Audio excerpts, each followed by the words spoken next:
Welcome back to Secrets of Buried Stories.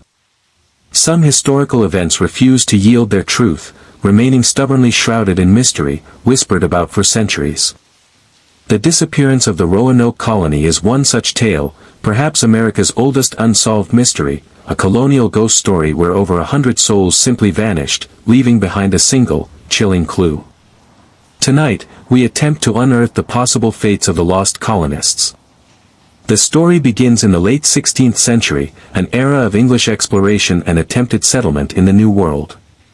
Sir Walter Raleigh, an ambitious courtier to Queen Elizabeth I, financed several expeditions to the coast of what is now North Carolina, in an area he named Virginia.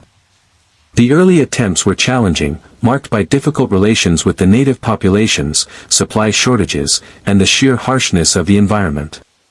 In 1587, Raleigh sent a new group of settlers, numbering around 115 men, women, and children, led by Governor John White. This was meant to be a more permanent endeavor, establishing a lasting English presence. They landed on Roanoke Island and began the arduous work of building a settlement. John White, himself an artist and cartographer, documented the land and the native people, providing invaluable glimpses into this early period. However, the challenges quickly mounted.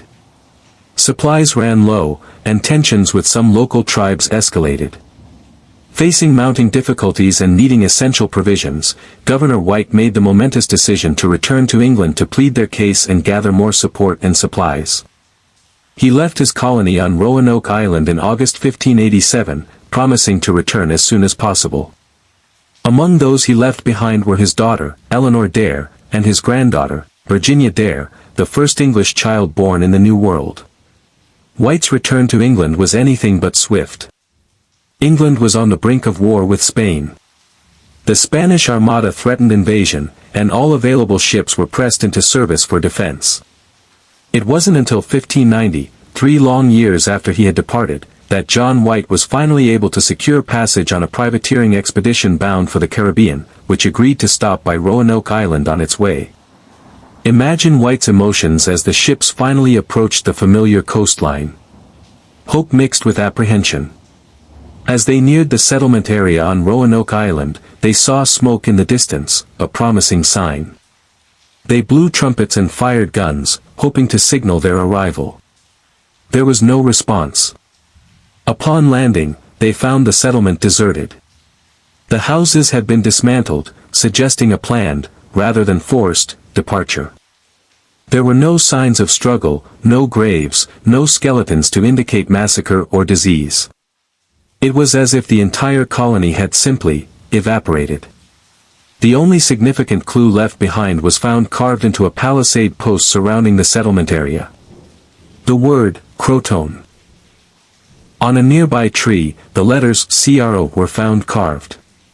White had previously arranged with the colonists that if they were forced to leave Roanoke, they should carve the name of their intended destination.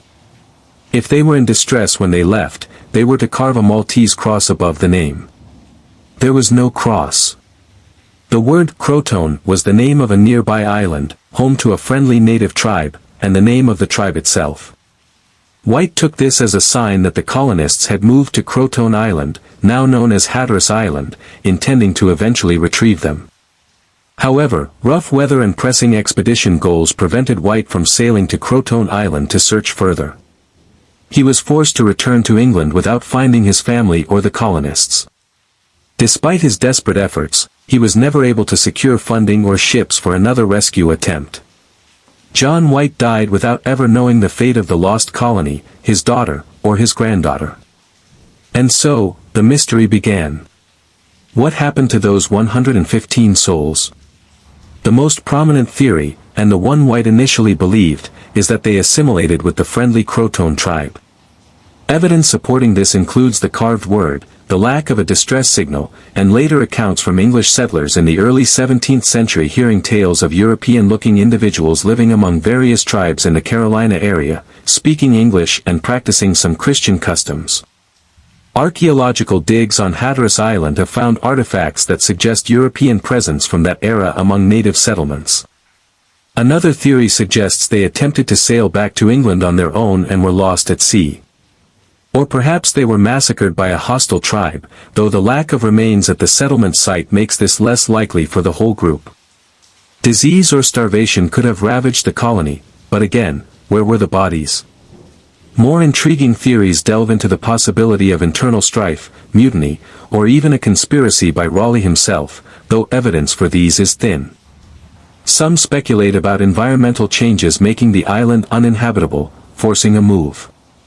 The mystery deepens with the lack of definitive proof. No mass grave has ever been found on Roanoke or Hatteras Island that conclusively matches the colonists. The stories of European-looking natives could refer to other shipwrecked sailors or earlier explorers.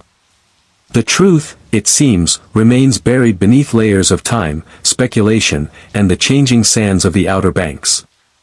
Perhaps the truth lies in a combination of factors. Maybe some did assimilate with the Croton, while others met different fates trying to survive or reach other locations.